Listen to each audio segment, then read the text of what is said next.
Hello students, আজিৰ এই ভিডিঅ'টোত লৈ আহিছো HS first year final exam 2026 ৰ কাৰণে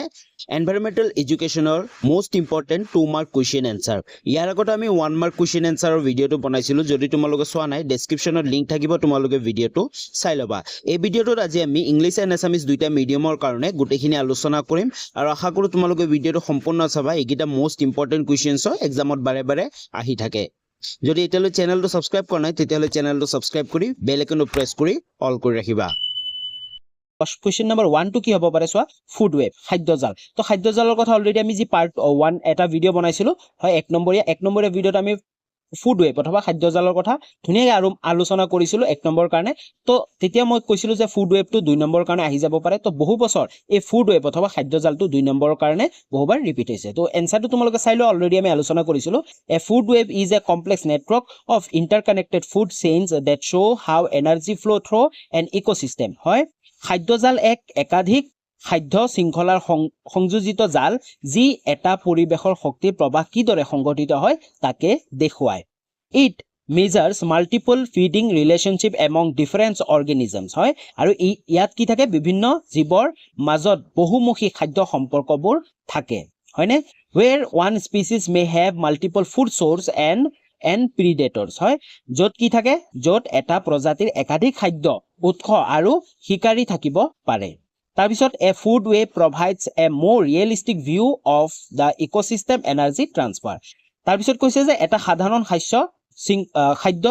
শৃংখলত তুলনাত খাদ্যজালে পৰিৱেশৰ শক্তি স্থানান্তৰণৰ অধিক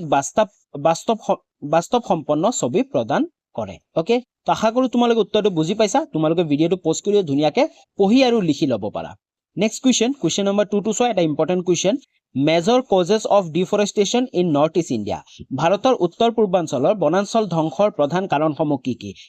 এই কুৱেশ্যনটো কিন্তু অতিকৈ ইম্পৰ্টেণ্ট কুৱেশ্যন। আগৰ বছৰত বহুবাৰ ৰিপিট হৈছে। যি আমাৰ উত্তৰ পূৰ্বাঞ্চলৰ যি ডিফৰেষ্টেশ্যন অথবা বনাঞ্চলবোৰ ধ্বংস হৈছে, তাৰ প্ৰধান কাৰণসমূহ কি কি? ডাইৰেক্ট আমি দুটা কাৰণ লিখিলে হ'ব। চোৱা, মেইন কজেছ অফ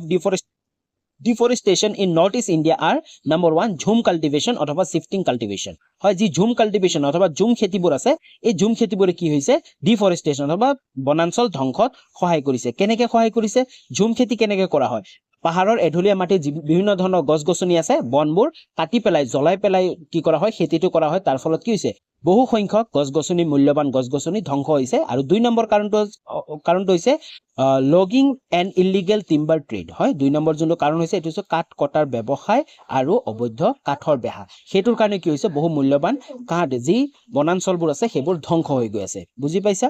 আশা কৰো তোমালোকে বুজি পাইছা। নেক্সট কুৱেশ্যন নম্বৰ 3 টো চোৱা, ইন সিটু কনজাৰভেশ্যন, অন্ত সংৰক্ষণ কি? এই কুৱেশ্যনটো অতিকৈ ইম্পৰ্টেণ্ট কুৱেশ্যন হয়। এই কুৱেশ্যনটো তোমালোকে ভালকৈ চাই যাবা, কাৰণ এই কুৱেশ্যনটো এই বছৰ অহাৰ বহুখিনি সম্ভাৱনা আছে। ইন সিটু কনজাৰভেশ্যন মানে কি হয় চোৱা, refers to the conservation of ecosystem and natural habitats. হয়, অন্ত সংৰক্ষণ বুলি কোৱা হয় প্ৰাকৃতিক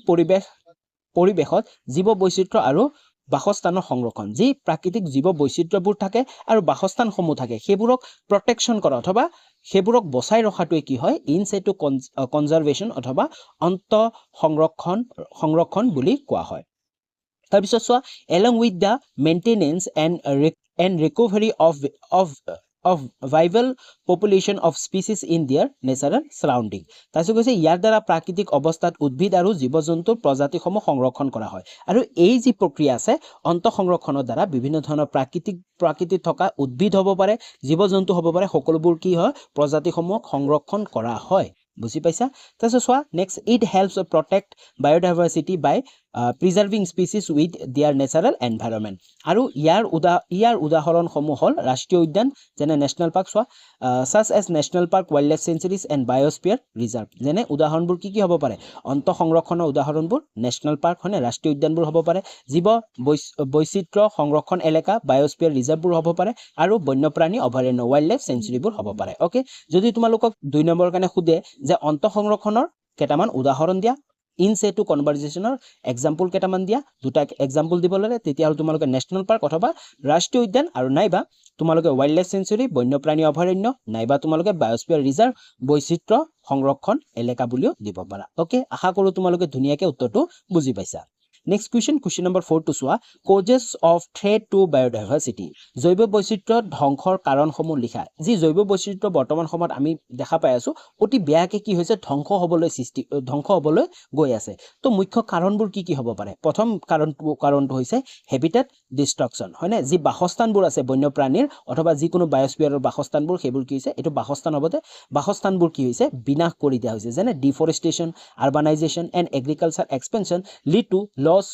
of natural habitats হয়নে বন যি ধ্বংস হৈ আছে তাৰপিছত নগৰীকৰণ হৈ আছে তাৰপিছত কৃষি বিস্তাৰৰ ফলত কি হৈছে প্ৰাকৃতিক বাসস্থানবোৰ নষ্ট হৈছে তাৰ বাবে আমি কি দেখা পাওঁ যি বায়োডাইভাৰ্চিটিবোৰ আছে হয়নে সেইবোৰ আমাৰ দিনে দিনে কমি গৈ আছে আৰু 2 নম্বৰ কাৰণটো আছে পপুলেশ্যন হয়নে পপুলেশ্যন নহয় পলিউশ্যন হয়নে পপুলেশ্যনৰ এটা কাৰণ হ'ব পাৰে হয়নে পপুলেশ্যনৰ অধিক বৃদ্ধি হোৱাৰ কাৰণে কি হৈছে মানুহবিলাকে বেছিকে বন্য অঞ্চলবোৰ বন্যপ্ৰাণী অঞ্চলবোৰ কি কৰি আছে নষ্ট কৰি দি আছে ঘৰবাৰী বনাই আছে হয়নে তো সেইটো এটা কাৰণ হ'ব পাৰে তো 2 নম্বৰ কাৰণটো হৈছে পলিউশ্যন যেনে air water and soil pollution harm ecosystem and species যি বায়ু পানী মাটি প্ৰদূষণ আছে এই প্ৰদূষণবোৰে কি হৈছে পৰিৱেশ আৰু প্ৰজাতিসমূহৰ ক্ষতিগ্ৰস্ত কৰে ওকে আশা কৰো তোমালোকে ধুনিয়াকে বুজি পাইছা নেক্সট কুৱেশ্যন আগবাহো কুৱেশ্যন নম্বৰ 5 টো চোৱা সোৰ্স অফ এয়াৰ পলিউশন বায়ু প্ৰদূষণৰ কাৰকসমূহ লিখা একেবাৰে সহজ প্ৰশ্ন হয় বায়ু প্ৰদূষণৰ কাৰক যেহেতু 2 নম্বৰ কাৰণে দিছিল তো দুটা কাৰক আমি লিখি দিলে হৈ যাব তো দুটা কাৰক কি হল vehicle emissions and industrial smoke কি হ'ব পাৰে যান-বাহনৰ ধোঁৱাৰ পৰা কি হৈছে বায়ু প্ৰদূষণ সৃষ্টি হয় আৰু উদ্যোগৰ যি ধোঁৱাবোৰ আছে তাৰ পৰা বহু বেছি পৰিমাণে বায়ু প্ৰদূষণ হোৱা দেখা গৈছে নেক্সট কুৱেশ্যনলৈ আগবাঢ়ো কুৱেশ্যন নম্বৰ 6 টো চোৱা কনজাৰভেশ্যন এনাৰ্জি ৰিসোৰ্স হয় নবীকৰণযোগ্য শক্তিৰ উৎস তো নবীকৰণযোগ্য শক্তিৰ উৎস কি হ'ব পাৰে ধুনিয়াকে শৰ্টকে মই লিখি দিছো conservation energy resource renewable source of energy that can be naturally replaced and help in sustainable development যিবোৰে কি ক'ব পাৰে উন্নয়নৰ সহায় কৰিব পাৰে ওকে তোমালোক উত্তৰটো ধুনিয়াকে পঢ়ি ল'ব পাৰা নেক্সট কুৱেশ্যন লাগবাও কুৱেশ্যন নম্বৰ 7 টো চোৱা গ্ৰীন হাউস গেছেছ সেউজগৃহ গেছ অতিকৈ ইম্পৰ্টেন্ট গ্ৰীন হাউস গেছৰ কথা প্ৰত্যেক বছৰে আহি থকা দেখা যায় হয়তো তোমালোক 1 নম্বৰত আহিব পাৰে হয়তো তোমালোক 3 নম্বৰীয়া প্ৰশ্নটো আহি যাব পাৰে তো গ্ৰীন হাউস গেছেছ কি হয় চোৱা greenhouse gases are gases in the earth atmosphere that trap heat হয়নে গ্ৰীন হাউস গেছেছ সেইবোৰ হয় যিবোৰ আমাৰ পৃথিৱীৰ এটমস্ফিয়াৰত থাকে ধৰি লও এটো পৃথিৱী হয় পৃথিৱীটো হয় তাৰ এটমস্ফিয়াৰৰ গ্ৰীন হাউস গেছেছবোৰে কি কৰে যিবোৰ হিট আহে হয় সূৰ্যৰ পৰা হিট আহে হিটবোৰ যেতিয়া ৰিফ্লেক্ট কৰে সেই হিটবোৰ কি কৰে ট্ৰেপ কৰি মানে ৰখাই দিয়ে আৰু ৰখাৰ ফলত কি কৰে গ্লোবেল ওয়াৰ্মিং গৰমৰ উত্তাপ বৃদ্ধি কৰে বুজি পাইছা contributing to the greenhouse effect কি কৰে গ্ৰীন হাউস ইফেক্ট সৃষ্টি কৰে এক্সাম্পল কি হ'ব পাৰে include carbon dioxide CO2 methane and water vapours কি হ'ব পাৰে কাৰ্বন ডাই অক্সাইড মিথেন হয় CH4 আৰু ওয়াটাৰ ভেপাৰ্স H2O এইবোৰে কি কৰে এই গ্ৰীন হাউস গেছ বৃদ্ধি কৰাত সহায় কৰে তো অসমীয়া মিডিয়াম ভাষাত চোৱা সেউজগৃহ গেছ হৈছে পৃথিৱীৰ বায়ুমণ্ডলত থকা গেছসমূহ যে তাপ মানে আটকাই অথবা আটক কৰি ৰাখে আৰু সেউজগৃহ প্ৰভাৱ বৃষ্টি কৰে উদাহৰণস্বৰূপে কাৰ্বন ডাই অক্সাইড মিথেন আৰু জলীয় বাষ্প তোমালোকে এক্সাম্পলত লিখি দিবা বুজি পাইছা নেক্সট কুৱেশ্যন নম্বৰ 8 টো চোৱা এটা ইম্পৰ্টেন্ট কুৱেশ্যন এসিড ৰেইন অম্ল বৃষ্টি অতিকৈ ইম্পৰ্টেন্ট কাৰণ এসিড ৰেইন অথবা অম্ল বৃষ্টিৰ কথা প্ৰতিটো এক্সামতে বহুত কেইটা এক্সামতে অলৰেডি হাই সেকেন্ডাৰী এক্সামতো এই অম্ল বৃষ্টি অথবা এসিড ৰেইনৰ ওপৰত প্ৰশ্ন আহিছিল তো তোমালোকৰ অতিকৈ ইম্পৰ্টেন্ট এই বছৰ অহা সম্ভাৱনা আছে তো উত্তৰটো চোৱা এসিড ৰেইন মানে কি হয় চোৱা acid rain is a type of precipitation that contains high level of sulfuric and nitric acid formed due to the reaction of atmospheric pollutants like sulfur dioxide SO2 and nitrogen oxide with water vapors it harms environment by damaging soil water bodies vegetation and buildings অম্ল বৰষুণ অথবা অম্ল বৃষ্টি হৈছে এক প্ৰকাৰৰ বৰষুণ য'ত সালফিউৰিক আৰু নাইট্ৰিক এসিডৰ উচ্চ পৰিমাণ থাকে হয়নে সালফিউৰিক এসিড আৰু নাইট্ৰিক এসিডৰ উচ্চ পৰিমাণ থাকে এইটো বায়ুমণ্ডলৰ দূষক যেনে সালফাৰ ডাই অক্সাইড আৰু নাইট্ৰজেন অক্সাইড পানী বাষ্পৰ সৈতে প্ৰক্ৰিয়া কৰাৰ ফলত সৃষ্টি হয় ই মৃত্তিকা জলবায়ু উদ্ভিদ আৰু বনাঞ্চলসমূহ কি কৰে ক্ষতি কৰে নেক্সট কুৱেশ্যন আগবাঢ়ো কুৱেশ্যন নম্বৰ 9 টো চোৱা সোৰ্স অফ সাউন্ড পলিউশন শব্দ প্ৰদূষণৰ উৎসসমূহ লিখা অতিকৈ ইম্পৰ্টেন্ট প্ৰশ্ন হয় সোৰ্স অফ সাউন্ড পলিউশনস আৰু কি হ'ব পাৰে ইন্ডাষ্ট্ৰিয়েল নয়েজ হয় ইন্ডাষ্ট্ৰিয়েল নয়েজবোৰ হ'ব পাৰে তাৰপিছত transport Noyez social activities and household Noyez কি হ'ব পাৰে ঔদ্যোগিক শব্দ যাতায়াত শব্দ তাৰ পিছত সামাজিক কাৰ্যকলাপ আৰু গৃহস্থলী শব্দ তো ধুনীয়াকে অপচন এক্সাম্পলবোৰ লিখা আছে তোমালোকে ভিডিঅটো পষ্ট কৰি এক্সাম্পলখিনি তোমালোকে ধুনীয়াকে পঢ়ি ল'ব পাৰা ওকে নেক্সট কুৱেশ্যন আগবাঢ়ো কুৱেশ্যন নম্বৰ 10 টো চোৱা দ্য ৱাইল্ড লাইফ হয় প্ৰটেকশ্যন এক্ট 1972 বন্যপ্ৰাণী সুৰক্ষা আইন 1972 তো ইয়াৰ ওপৰত এটা শৰ্ট নোট লিখিব দিছে ধুনীয়াকে লিখা আছে একেবাৰে শৰ্টকে the wildlife protection act 1972 is an act of Indian Parliament enacted to protect wildlife including flora and fauna and ensure ecological and environmental security. It provides for the protection of species, regulation of hunting and establishment of protection area. বন্যপ্ৰাণী সুৰক্ষা আইন 1972 হৈছে ভাৰতীয় সংসদৰ দ্বাৰা প্ৰণীত এখন আইন যিয়ে বন্যপ্ৰাণী উদ্ভিদ আৰু জীৱ-জন্তু সুৰক্ষা প্ৰদান কৰি পৰিৱেশগত আৰু পৰিৱেশ সংৰক্ষণ নিশ্চিত কৰে এই আইনটি প্ৰজাতিসমূহৰ সুৰক্ষা শিকাৰ নিয়ন্ত্ৰণ আৰু সুৰক্ষিত অঞ্চল স্থাপনৰ বাবে ব্যৱহাৰ কৰা হয় ওকে তো তোমালোকে ধুনীয়াকে ভিডিঅটো পোষ্ট কৰি পঢ়ি ল'ব পাৰা আশা কৰোঁ তোমালোকে অলপ বুজি পাইছা নেক্সট কুৱেশ্যন আগবাঢ়ো কুৱেশ্যন নম্বৰ 11 টো চোৱা Assam state disaster response four হয় অসম ৰাজ্যিক দুৰ্যোগ ব্যৱস্থাপনা অভিকৰণ তো এইটো চোৱা Assam state disaster response four অথবা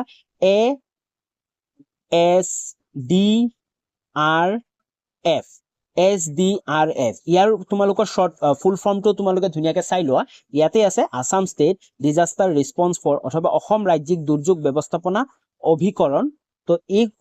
কুৱেশ্যনটো কিন্তু তোমালোকৰ 1 নম্বৰীয়া কাৰণে আহি যাব পাৰে ফুল ফৰ্ম লিখিবৰ কাৰণে যেনেকে NDRFৰ আহিছিল ওকে তো তোমালোকে উত্তৰটো ধুনীয়াকে পঢ়ি ল'ব পাৰা এছামিছ আৰু ইংলিছ দুইটা মিডিয়ামৰ কাৰণে ধুনীয়াকে আছে তো ভিডিঅটো পোষ্ট কৰি তোমালোকে উত্তৰটো পঢ়ি ল'ব পাৰা